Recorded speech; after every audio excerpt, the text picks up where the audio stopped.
स्वागत है आपका अपने channel iconic Sangeeta maths academy में। तो आज हम पढ़ने वाले हैं क्लास 4 का मैथ्स और इसमें हम पढ़ने वाले हैं फ्रैक्शंस। क्या पढ़ेंगे आज हम? फ्रैक्शंस पढ़ेंगे। तो देखिए, फ्रैक्शंस में हमने कुछ क्वेश्चंस उठाए हैं। इसकी वर्कशीट है, आप अपने समर वेकेशंस आपके लोगों के पढ़ चुके हैं, उसमें इन क्वेश्चंस को प्रैक्टिस कर सकते हैं। ठीक है, तो देखिए पहला क्वेश्चन क्या है। Fraction is a part of. Fraction क्या होता है? देखिए बच्चों, फ्रैक्शन क्या होता है? जब हम किसी नंबर को ऐसे लिखते हैं 2 और एक हम इसी के नीचे नंबर लिखते हैं 3, तो इस नंबर को हम क्या बोलते हैं? फ्रैक्शन बोलते हैं। जिसमें ये वाला पार्ट हमारा क्या होता है? ये वाला पार्ट होता है हमारा न्यूमरेटर और ये वाला पार्ट होता है हमारा डिनोमिनेटर। ठीक है, ये आपने अपने स्कूल में पढ़ा होगा। ठीक है, उस पर बेस्ड ये मैं वर्कशीट करा रही हूँ। तो यहाँ पे ये कह रहे हैं कि ये जो फ्रैक्शन है ये किसका पार्ट होता है। तो अब बताइए ये किसका पार्ट होता है। मान लिया आपके पास एक पिज़्ज़ा है। पिज़्ज़ा तो आप लोगों को पसंद है ना? हाँ, तो मैं उसी का एक एग्जांपल ले रही हूँ। पिज़्ज़ा के आपने आपके घर में 4 फैमिली मेम्बर्स हैं। ठीक है, और आपने उसके 4 पीसेस कर दिए इस तरह से, है ना, 4 इक्वल पार्ट्स कर दिए। तो इस पूरे में से जो आपके पास एक पार्ट आएगा वो ये वाला पार्ट आएगा, है ना। कौन सा पार्ट आएगा? सपोज आपके पास कौन सा पार्ट आया? ये वाला पार्ट आपको खाने को मिला, है ना। तो ये इसका क्या हुआ? इस पूरे होल का 1/4 पोर्शन हुआ, है ना। इस पूरे होल का ये क्या हुआ? 1/4 पोर्शन हुआ, है ना। तो ये क्या हुआ? इतना फ्रैक्शन आपको मिला है। मैथ्स की लैंग्वेज में बोलेंगे इसे हम, तो इसे क्या बोलेंगे? इतना पोर्शन मिला, यानी इतना फ्रैक्शन आपको खाने को मिला है। ठीक है, तो डेट्स वाई हम क्या कह सकते हैं कि fraction is a part of whole, है ना। ये क्या हो जाएगा? होल का एक पार्ट होगा। अब देखिए, जैसे मैंने आपको यहाँ पे बताया नेक्स्ट क्वेश्चन में कि ये हमारा क्या है, 2 जो है वो न्यूमरेटर है और 3 जो है वो क्या है? डिनोमिनेटर है। तो अब यहाँ पर ये पूछ रहे हैं कि 5/9 में 5 को हम क्या कहते हैं? तो 5 को हम क्या बोलेंगे? न्यूमरेटर। क्या बोलेंगे?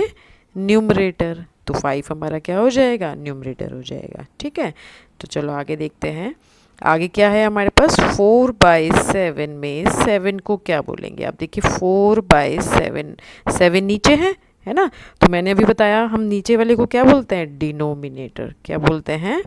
डिनोमिनेटर बोलते हैं इसे हम। ठीक है, तो ये वाला हो जाएगा आपका डिनोमिनेटर।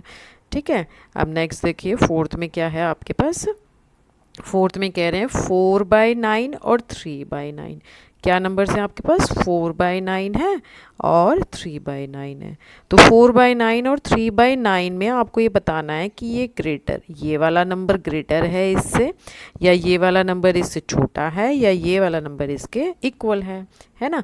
तो देखिए, जब हमारे पास सबसे पहले तो हम ये चेक करते हैं कि जो भी हमें फ्रैक्शंस दिए हैं क्या वो लाइक फ्रैक्शन है। और लाइक फ्रैक्शन कौन से होते हैं? जब दोनों के हमें डिनोमिनेटर कैसे दिए हो? सेम दिए हो, तो वो फ्रैक्शंस कैसे होते हैं? लाइक फ्रैक्शंस होते हैं। तो इसमें हमें दोनों के डिनोमिनेटर्स कैसे दिए हैं? सेम दिए हैं।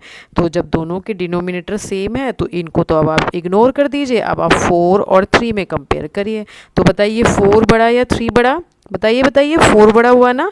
तो 4/9 क्या होगा? 3/9 से ग्रेटर होगा। तो यहाँ पे कौन सा साइन आएगा? ग्रेटर का साइन आएगा। ठीक है, चलो नेक्स्ट देखते हैं। नेक्स्ट क्या है? Choose the correct answer. अब आपको इसमें से करेक्ट आंसर चूज करना है। ये आपके पास MCQ क्वेश्चंस आए हैं। ठीक है, तो क्वेश्चन क्या है? If the numerator is greater than और equal to denominator then it is called. ये कह रहे हैं कि अगर आपका न्यूमरेटर, जो न्यूमरेटर है, यानी सपोज कोई नंबर है आपके पास, क्या कहते हैं, ऊपर आपके पास 3 है। ठीक है, ये कैसा है? ग्रेटर है या इक्वल टू है किसके? डिनोमिनेटर के। तो ये कह रहे हैं कि इस फ्रैक्शन को हम क्या बोलेंगे? 3/2 है या 3/3 है? तो इस फ्रैक्शन को हम क्या बोलते हैं? बताइए। If the numerator is greater than और इक्वल टू द डिनोमिनेटर, मतलब ये आपका क्या है? इससे बड़ा है। ये अगर इससे बड़ा होता है, न्यूमरेटर डिनोमिनेटर से बड़ा होता है, तो इसे हम बोलते हैं इम्प्रॉपर फ्रैक्शन। क्या बोलते हैं इसे हम?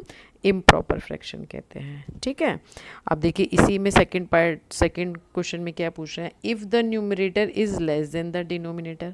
अब ये कह रहे हैं कि अगर न्यूमरेटर जो है वो लेस देन डिनोमिनेटर है। क्या है? लेस देन डिनोमिनेटर है। ठीक है, तो हम इसे क्या बोलेंगे?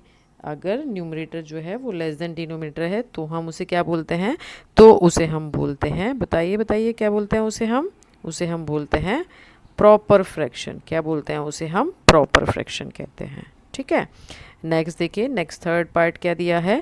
थर्ड पार्ट में हमें ये पूछ रहे हैं कि आपको एक इस तरह की एक शेप दे दी और उसमें 2 बॉक्सेस हैं, 1 2 3 4 बॉक्सेस हैं इसमें। ठीक है, 1 2 3 4 नहीं 5 हो गए, सॉरी। इसमें आपको 4 बॉक्सेस दिए हैं, टोटल कितने दिए हैं, 4 बॉक्स दिए हैं, 1 2 3 4, तो अपॉन में कितना जाएगा, 4 जाएगा।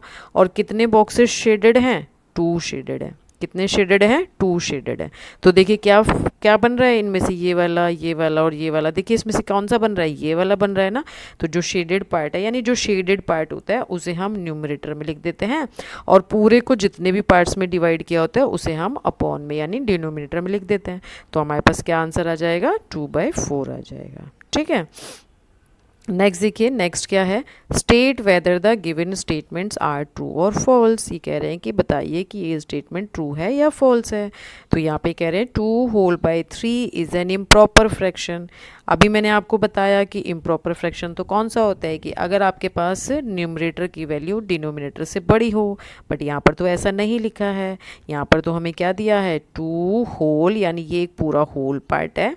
ठीक है, और 3/4 एक फ्रैक्शन है। ठीक है, तो 2 चीज़ें मिक्स हो गई, एक तो हमने इसमें होल पार्ट ले लिया और एक इसमें हमने फ्रैक्शन वाला पार्ट भी ले लिया, है ना। तो 2 चीज़ें मिक्स हो गई, तो जब 2 चीज़ें मिक्स हो जाती हैं तो वो इम्प्रॉपर नहीं होता, वो कैसा होता है, मिक्स फ्रैक्शन होता है। कैसा होता है, मिक्स फ्रैक्शन होता है। तो ये क्या हो जाएगा, फॉल्स हो जाएगा। ठीक है, अब नेक्स्ट सेकंड पार्ट में क्या कह रहे हैं, 3/4 5/4 8/4 9/4 are like fractions. Yes, they are like fractions.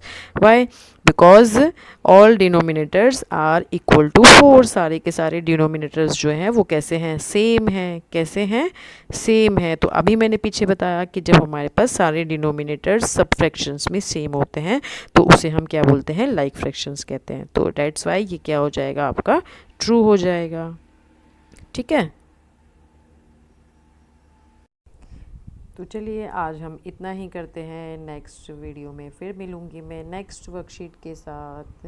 कौन सी, नेक्स्ट वर्कशीट के साथ मिलेंगे, एक बहुत ही इंटरेस्टिंग वर्कशीट के साथ मैं मिलूँगी फिर इसी टॉपिक पर। ठीक है, तो चलिए तब तक के लिए बाय, मिलते हैं नेक्स्ट वीडियो में। गॉड ब्लेस यू ऑल, और अपनी छुट्टी को अच्छे से एंजॉय करिए। बाय।